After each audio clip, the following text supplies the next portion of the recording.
ராமன் சீதை திருமணம் முடிந்த பின்னாலே தசரதன் தன்னுடைய அயோத்தியமா நகரத்திற்கு திரும்பி விடுகிறான் குடும்பத்துடன்.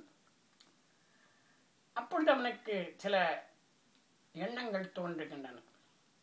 தனக்கு வயதாகிவிட்ட காரணத்தினாலே தன்னுடைய அரசு பொறுப்பினை கொடுத்து தான் ஓய்வு பெற வேண்டும் என்று எண்ணுகிறான்.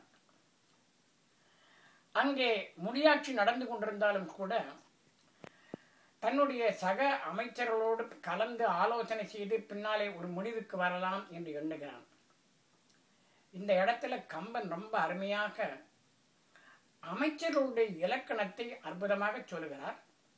இதை பார்க்கும் பொழுது வள்ளுவன் இரண்டு அடிகளிலே குரலடிகளாக சொல்லி என்ன கருத்துக்களை எல்லாம் தெரிவித்தாரோ அதையெல்லாம் கம்பன் விருத்தமாக ஆக்கி அமைத்து விட்டாரோ என்று எண்ணுகிற அளவுக்கு அதே கருத்துக்கள் இங்கே பரவலாக வருகின்றன.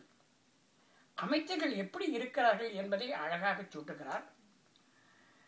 தான் சொல்லக்கூடிய கருத்து ஆளுகின்றவர்களுக்கு, அரசனாக இருக்கிறவருக்கு ஒருவேளை பிடிக்காமல் போனால் அவர்கள் நம்மோடு கோபப்படுவார்களோ இல்லை தன்னுடைய உயிருக்கே ஆபத்தை விளைவிப்பார்களோ என்று எண்ணத்தினாலே தன்னுடைய நல்ல கருத்துக்களை, எண்ணங்களை சொல்லாமல் அந்த மந்திரிகளாக இருப்பவர்கள் விடுவதில்லை. எது நியாயமோ எது தர்மமோ அதை அஞ்சாமல் அரசனிடத்திலே எடுத்து உரைக்கக்கூடிய ஆற்றல் பெற்றவர்களாக அவர்கள் விளங்குகிறார்கள். அவர்களுக்கு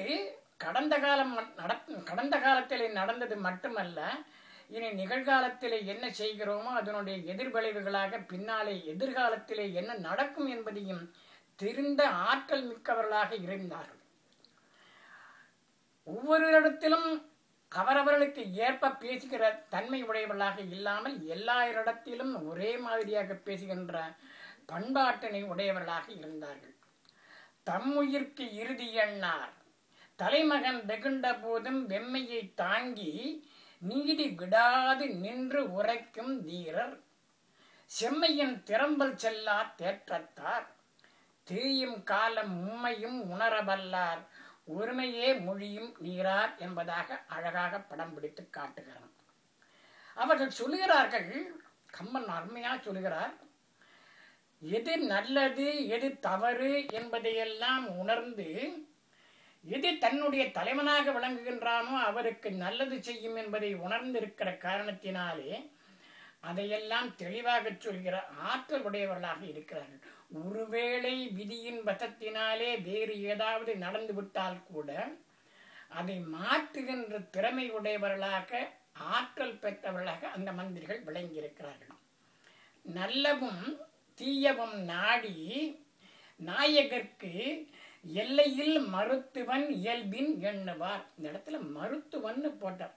ஏன்னா மணிவாசக பெருமான் அருமையாக சொன்னார்கள், பெருமானே நீ எனக்கு சில காலகட்டங்களில் துன்பத்தை தருகிறாய், ஆனால் துன்பத்தை எனக்கு துன்பம் தர வேண்டும் என்பதற்காகவா தருகிறாய்? இல்லை, மருத்துவனானவன் கசப்பு மருந்தினை கொடுப்பதை போல அறுவை சிகிச்சை செய்ய வேண்டியவன் சில காலகட்டங்களிலே அந்த இடத்திலே வாளால் அறுத்து அங்கே கீறி அந்த சீழ்புண் என்பதை சரி பண்ணுவதற்காக எடுக்கிறானே, அதை போல நீங்க அறுக்கிறாய். வாளால் அறுத்து சுடினும் மருத்துவன் பால் என்பதாக மணிவாசக பெருமான் போட்டார். அதை போல இங்கே சொல்லுகிறார், எல்லையில் மருத்துவன் இயல்பின் எண்ணுவார்,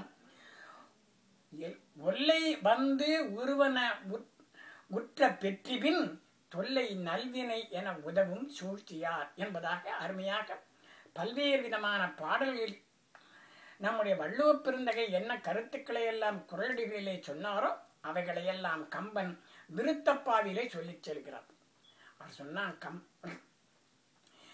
தசரதன் சொன்னா, ஐயா எனக்கு ஒரு ஆசை இருக்கு, என்னன்னு கேட்டா ரொம்ப அருமையாக திருமகளாக விளங்கக்கூடிய சீதா பிராட்டியை அவருக்கு கல்யாணம் செய்து வைத்து விட்டேன் ராமனுக்கு.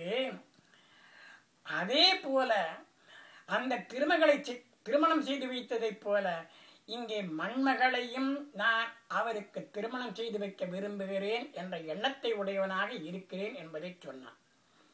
பெருமகன் என்பையின் பிறக்க சீதையான் திருமகள் மனதினை தெரிய கண்டையான், அருமகன் நிறைகுணத்து அவனி மாது எனும் ஒருமகள் மனமும் கண்டு ஒப்ப உண்ணினேன் என்பதாக சொன்னார். உடனே கூடியிருந்த அந்த மந்திரிமார்கள் எல்லாம் ரொம்ப மகிழ்ச்சி அடைந்தார்களாம். ஏன்னா அந்த ராமபிரான் மட்டுமல்ல, சீதா பிராட்டியும் அவ்வளவு அருமையான பெண். அதனாலே அவர்கள் சொன்னார்கள், கண்ணினும் நல்லள். அதே மாதிரி சொன்ன உண்ணு நீரினும் உயிரினை கூட அவனையே ஓப்பர் என்பதாக எல்லோரும் மகிழ்ச்சி அடைந்தார்கள்.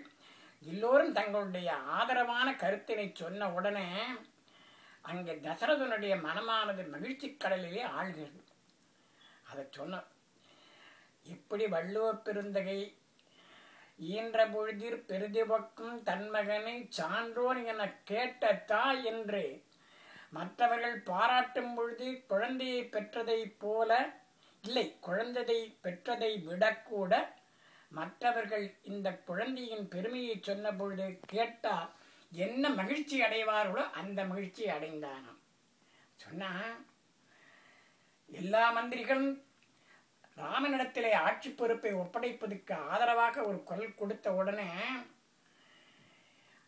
இந்த ராமன் பல ஆண்டுகள் கழித்து தனக்கு பிறந்த பொழுது ஏற்பட்ட பொழுது என்ன மகிழ்ச்சி ஏற்பட்டதோ அதை விட, இன்னும் சொல்ல போனால் சிவபெருமானுடைய வில்லை வளைத்து ஒடித்து விட்டான் என்ற செய்தி கேட்ட பொழுது என்ன மகிழ்ச்சி அடைந்தானோ அதை விட கூட, இன்னும் சொல்ல போனால் பரசுராமன் எதிரே வந்து அவனை அடக்குவதற்காக அவனுடைய வில்லையும் எடுத்து அதற்கு குறிவைப்பதற்குண்டான யாகத்தையும் யோகத்தையும் கேட்டானே, அதையும் விடக்கூட அதிகமான அளவிலே தசரதன் மகிழ்ந்தானாம். மற்ற அவன் சொன்ன வாசகம் கேட்டலும் மகனை பெற்ற அன்றிலும் திங்ககன் பிடித்த அப்பெருவில் இற்ற அன்றிலும் எரிமழுவாளவன் இழுக்கம் உற்ற அன்றிலும் பெரியதும் ஓர் உவகையன் ஆனான் என்பதாக அங்க தகப்பனாருக்கு ஏற்பட்ட அந்த அற்புதமான நிலையை, அருமையான உணர்ச்சி, தசரதன் எந்த அளவுக்கு அந்த உணர்வுகளை வெளிப்படுத்தினான் என்பதை அற்புதமாக கம்பன் சொல்கிறான் என்ற அளவிலே இந்திய நிகழ்ச்சியை முடிவு செய்யும்.